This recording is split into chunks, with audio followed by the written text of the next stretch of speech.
and welcome to Festival Foothills, and thank you, Mrs. Naylor, for hosting us tonight. So if you'll join me with the Pledge of Allegiance, please. I pledge allegiance to the flag of the United States of America and to the republic for which it stands, one nation, under God, indivisible, with liberty and justice for all. Thank you.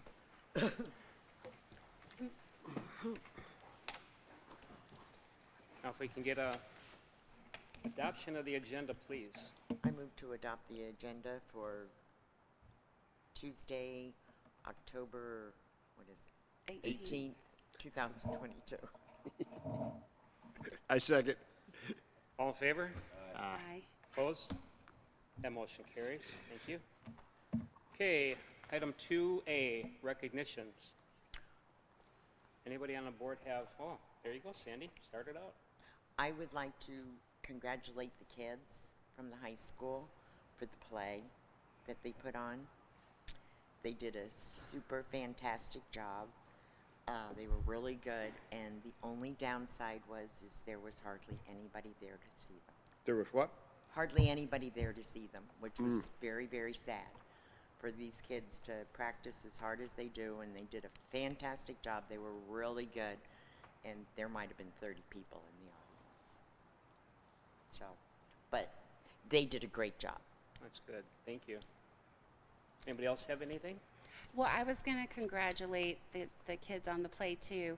And then I went to the town council meeting last night because the mayor declared October Arts and Humanities Month for the town of Wickenburg. So I thought that was really cool given that we just did the play and, you know, and I teach dance. So. Awesome. Thank you. Randy, anything? Okay. Ron? I just wanted to say what a good job that Corby did with her newsletter that I got to see.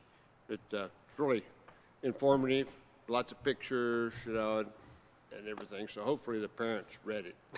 I used to get a lot of follow-up emails right after. How did you get that? How come I didn't get any?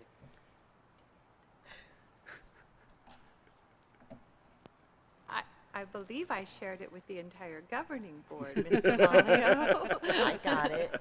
Did you? It was very nice. Maybe Did I it- should open my emails. I don't know. I don't know. I'll double check. Maybe it was me. I must have erred. No, it sounds like it's me. I'll take the hit. But good job, Corby. I'll read it. I'll find it and read it. I promise. Very good. Dr. Remendini, have you got any recognition? I always do, and I too was going to recognize the High School Drama Club. They did an amazing job with where there's a will, there's a way. And humor is hard sometimes for novice actors, and our kids nailed the humor.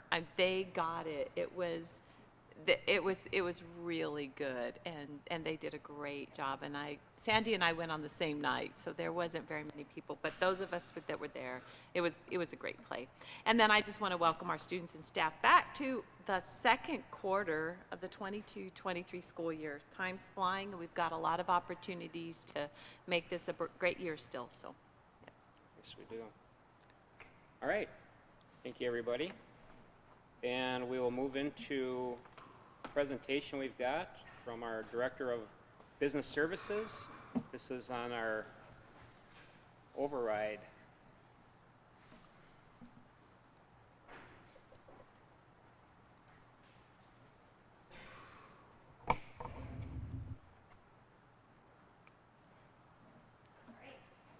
Mr. President, members of the board, Superintendent Remendini, thank you for joining me this evening.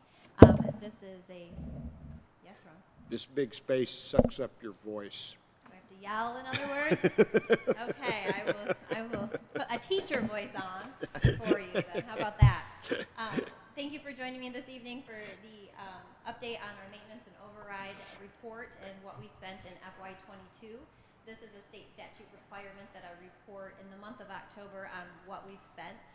You guys have seen this a similar report and these figures before prior to us going out for our current override renewal. But again, per state statute, I have to report on how much we spent in FY22 during the month of October. So we'll start out with just some basics for those people that don't understand what an override is. All of you are familiar with it, but allows school districts to increase their budget by up to 15% over the revenue control limit, also known as the RCL, of the prior year's ADM for the school district. So the RCL is a state formula that determines how much funding a school receives from the state each year. And so in other states, sometimes this override may be called a levy, but in the state of Arizona, it's called an override. And so the state doesn't produce enough funding for our schools alone, and so that's why we go out to ask the local government, our taxpayers, for additional funds in order to meet some needs that we have and some specific expenses that we have, and it gives the district and provides some local control as well over what we're spending our money on. So, as you know, Wickenburg has continuously had an override in place since 1995. We use those override monies to support our teachers, aides, instructional items, and WUSD only has a 10% override, but we've continued to have rather than the 15%, and we've done very well with that. So we'll get into the spending for FY22.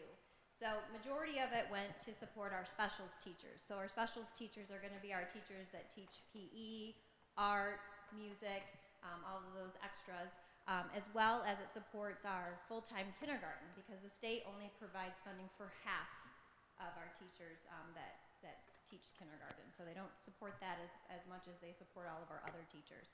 And then it also supported our support staff, so which includes some of our paraprofessionals and our media aides. So you can see that our total spending was $722,000, just a little bit over, but the majority of that, like I said, went to support those specials teachers in those extracurricular classes. And that's where our spending was. So it's a quick and easy. You guys have heard me talk about the override before. We also approved all the expenditures in the AFR, what was it, 2 weeks ago now, so you could see some of those figures in there as well.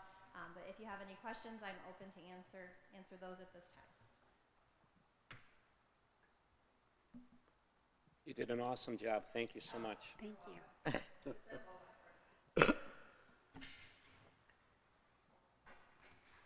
Okay, next item of business is our first principal report for the night, and that's Festival Foothills and Miss Corby Naylor.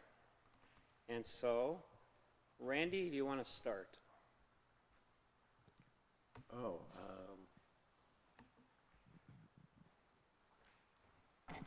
yeah, the report was really good.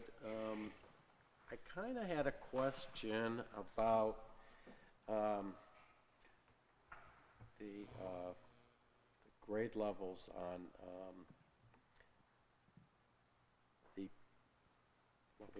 the testing that showed, what was it, the 5th, 7th, and 8th grades that were just like way down for,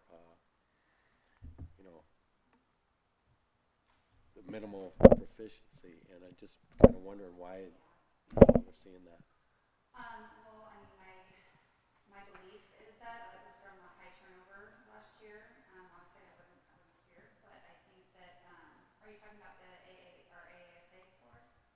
Or the? It says Galileo here. Yeah, Galileo. Yeah, it says, I think it looks like 2nd grade and 7th and 8th are lower than the rest. Yeah. So, I could Corby? not necessarily speak Corby? to that. Sorry. Thank you. I feel like I'm closer. So I can't speak directly to what the reason for that is. I would say that we know our middle school came in a little bit low last year. That was evident in our AAS, our other scores as well.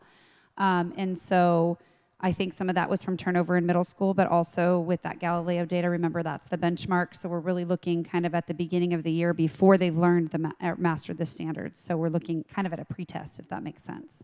So it does give us some good information about what grade levels we're going to need to do a lot of backfilling and through our PLC process, which is our professional learning communities. So once a week we sit down with each grade level with the instructional coach, myself, our resource special education teachers, well, at least one of them, and we basically look at what the standard the students are working on, which students are struggling, and how to reteach that standard to those students who are struggling.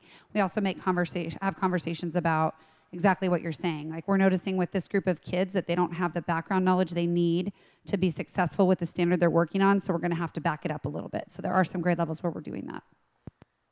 Okay. And a lot of great pictures in your report. I love it. I love watching it, all the activities going on and everything. So, good report, Corby. Susan? That's all I was going to ask about too. So Yeah, I was the same. I was going to ask about the grade. My favorite subject. Oh, we're giving our first principal report pretty easy tonight. I know. Ron? Initiator No, slowly. the only thing I was going to ask, on the enrollment report, if you could include like growth, pluses or minuses between reports. In other words, here, this one's what, 315 or something like that? Yeah, we're at 315, we'll be 317 tomorrow. Yeah. What was the question you wanted? Well, no question really. It's just so we can see whether we're growing or what's happening. So it just, and if you look like at Chris's, and it's just the way it's been done. Okay, absolutely, I can add that in there. Yeah, I noticed, in the yellow there is the assessment of where they are at the first of the year to see what they have to learn, and they just have to learn a lot. Yeah, and I mean, to speak to that, we do know, as you guys know, I set my goals this year based on being higher than the state, and we did have some grade levels that were significantly lower than the state, and I know we can get there. We have a lot of motivated staff. We have some big goals, but I believe that we have the people that can do it, and it's going to take work, because there are a lot of kids coming in this year with turnover last year, with understaffing, with COVID, and those are all excuses, and obviously nobody wants to hear those, but we have a lot to make up for, but we have systems in place to do it. We're fully staffed this year. We have people in positions for intervention. We have PLCs in place that are moving kids, and so I believe we can get them back up where they need to be. So obviously my biggest responsibility this year, so we're working on it. Got your work cut out for you. Yeah, we do.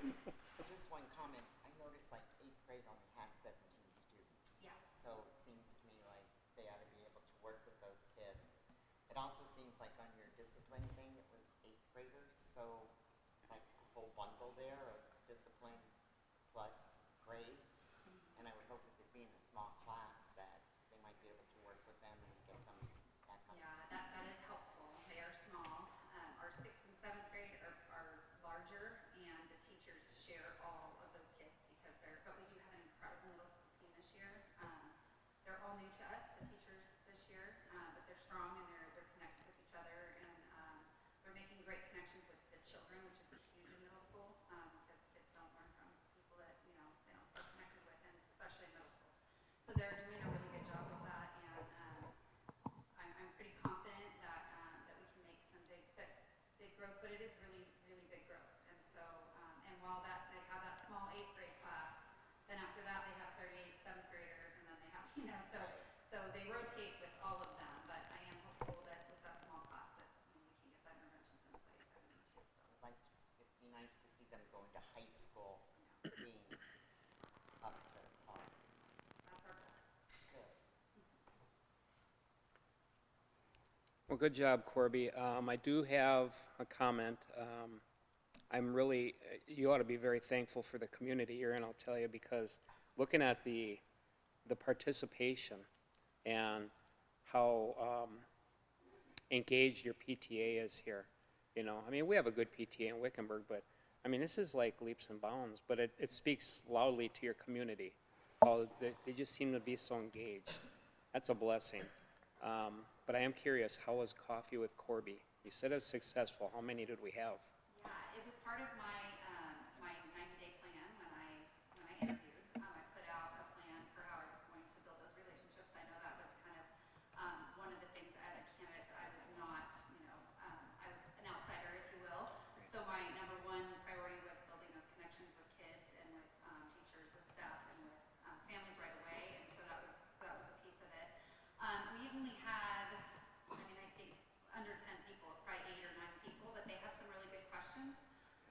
course, they were people that are very engaged and very, interested in the outcomes of the school. And so they had great questions. I actually walked them through, just some of my philosophy, but also just some of the things that we're doing with PBIS and with our SOAR, initiative, and just kind of went through a lot of those things, and then just did a Q&A. And they had great questions, and some of them were have asked to do it again. So I think it's something that will continue if people are interested. It's just a good opportunity for them to sit down and ask whatever's on their mind. Yeah, I know Mrs. Hershkowitz has her coffee with the principal each month, and so, no, it's a great idea. And thank you so much for a great report, and look forward to next time. All right, next report is from Hacienda Elementary and Mrs. Carissa Hershkowitz. And Ron, how about if we start on this end tonight? Okay. Pretty much the same thing, there's obviously based upon the initial assessment here in Galileo, you have work to do for the year. You're not going to be bored, that's for sure. So, but yeah, I noticed that. I like the way you throw pictures around in your report here.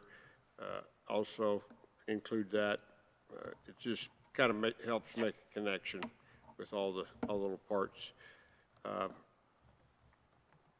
no, I really don't have any questions. Just those comments is all. So. Okay. Sandy? I don't have a lot to say. But I thought the third grade had some really good, there was a lot of kids that were proficient and highly proficient.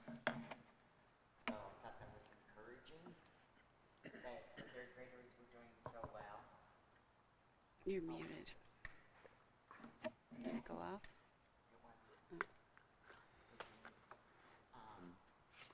But I thought that was encouraging to see that the third graders were doing so well, and I'm hoping that it continues on. That would be wonderful for teaching one. When you look at beginning of the year data, especially what we've been looking at over the last couple of years, it's tough to look at, right? But our teachers are digging into it. They know what needs to be occurring during the school year, and this is just a blip in time. And I'm very confident in our teachers, and we're going to be moving students. Good, because I think we've been back in school long enough that they can stop using COVID as an excuse for not doing well in school. I think they've been acclimated back enough where it's time to dig in and put their nose in the books. Yeah, no, the first thing I wanted to say is I'm so glad you're still doing the high school helpers. I think that's so fun. And I know from firsthand experience that the kids love it so much, and they still remember them years later. And then the Acadience data, I just wanted to give a shout out to the 5th grade reading. That was awesome. And 3rd grade math both had really high fluency numbers, so that I thought those were awesome. And yeah, and I mean, I always love reading all the details in your report, everything that's going on. I think it's great. Mm-hmm. Randy? You're up. As always, good report, Carissa. I have the same thing on, I love seeing this with the high school helpers. Wow, I mean, just your opinion, how does the teachers, accept this and, work with the high school kids? It's one of those things. They're high school students. They're kids too, right? And they have a lot of things going on.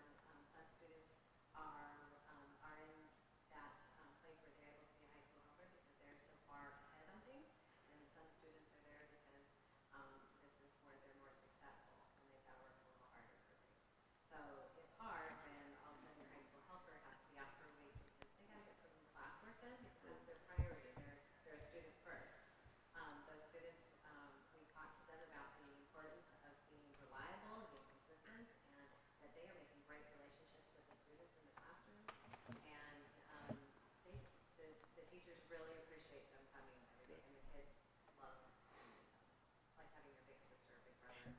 Yeah. We have double boys or gentlemen. They're big kids. I had one of them previously in elementary school, so it's a little weird to see him as a big guy. Okay. Yeah, that was the main thing on there, and a lot of good activities going on, stuff like that. Thanks, Chris. Well, I really like your Hull program. I hope that really keeps going and builds. Excited about it. It's nice, we kind of did it in a light version before, and Yep. to have it more as a more comprehensive plan, Yep. where we actually have training and everybody, PBI's team that's on board and helps, and it's not just coming from, one direction Right. and a few people. It's everybody being a part of it. Yeah, means a lot. And then getting back to the coffee, how did you do on yours? I didn't have 9, but I did have 3. I was gonna say, when she said that, I thought you were gonna punch her in the arm. You're lucky to get 3, unfortunately. I want to know what you're all about. And it's great, and I always appreciate, everybody has busy lives, and to be able to take that moment out and have a more formal sit down and that time, you can leave work or be there to work or whatever. I know that's a challenge, and even if it's one parent that I get to sit there and have a connection with and talk about, what's going on, what are their concerns, it's worth my time. And that may happen in the formal setting of a principal coffee, or it may happen in the parking lot, or at Safeway. Yeah, I don't know how many meetings I've had there. And use If you could get that one parent in one of your coffees, more would be nice, but I mean, if you get that one and they're really engaged and it's questions and it's really academic and things that the school is doing, or the district's even trying to do, they could turn into be our mouthpiece and help offset some of the naysayers out there that love social media to the negative. Yeah. So, yeah, really like to see if they would, give us some help on that. But anyway, great report. Thank you so much. All right, next item, call to the public. Do we have anybody in the public that wishes to speak? Not tonight, huh, Chuck?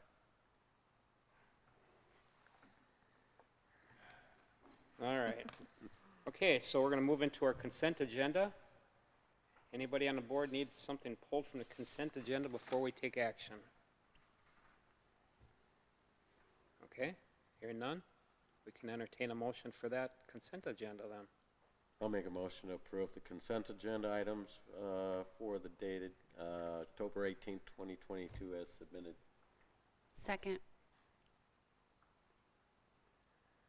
All in favor? Aye. Opposed?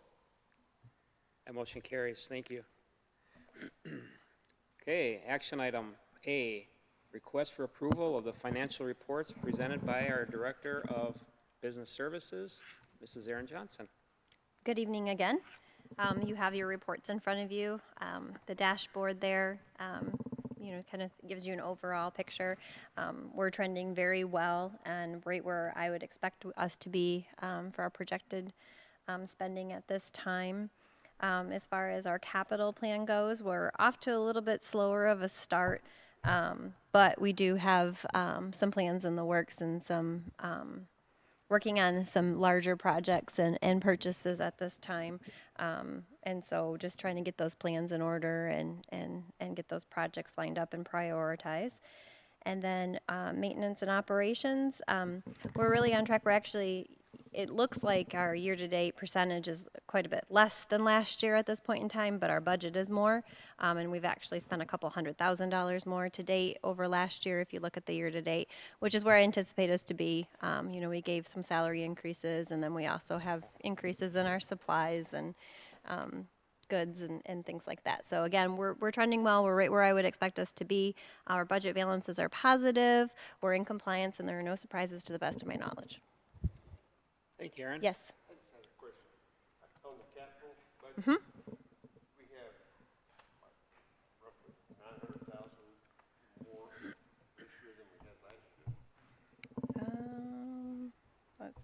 No, actually, that, well, Am I looking at it wrong? 312 to 1,032,000. hang on. Bear with me. That might be a typo. I think that 312 is what we spent last year. Yeah, I think it's just not showing up quite like I would have thought.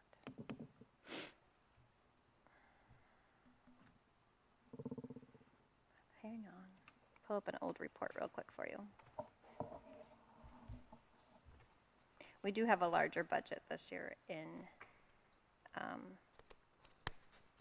capital. I know you had some probably carryover, but We did, it yes. just seemed like a significant difference. Yeah, that's wrong. Our budget last year was more closer to 900,000. Okay. So that is a little bit off. So I think that's more of a year-to-date for last year. It's the prior year, what we spent.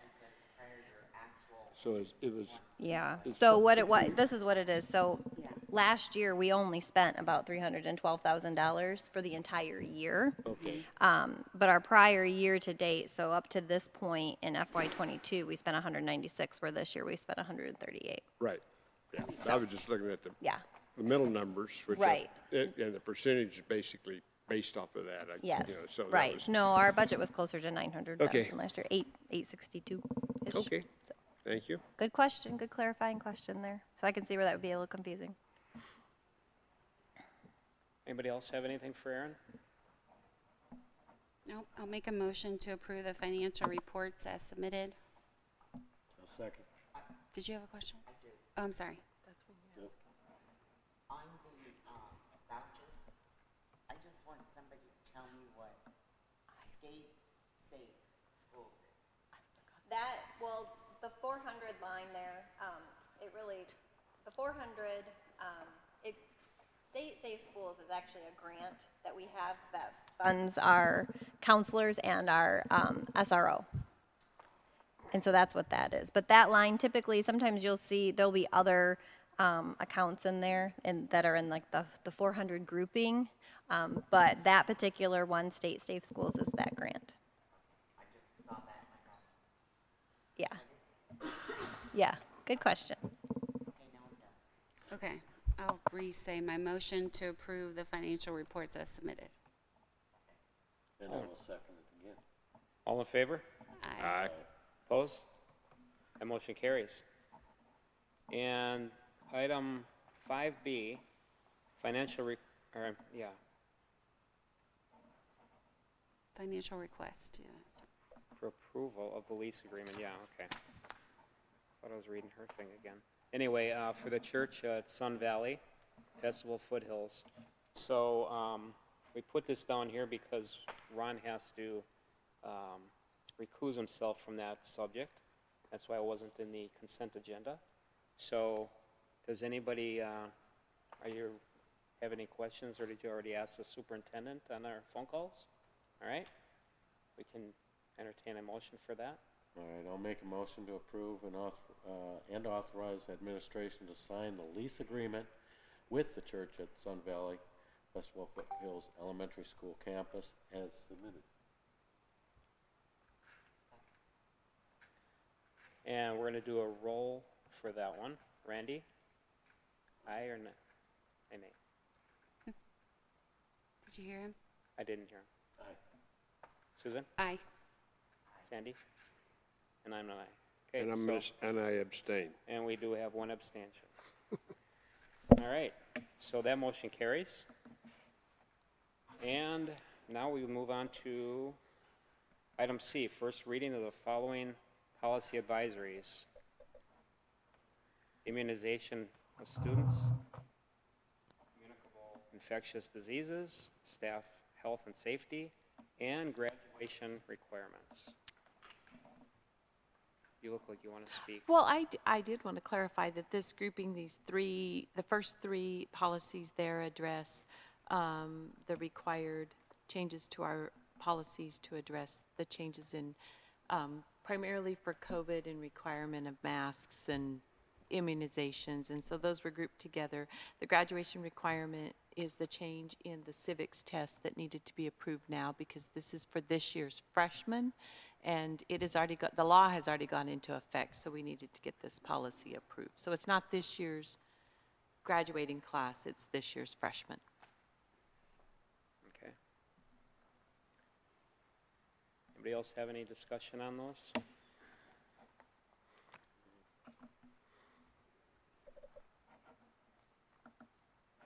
second here. Thought I had something. You had a question? Nope.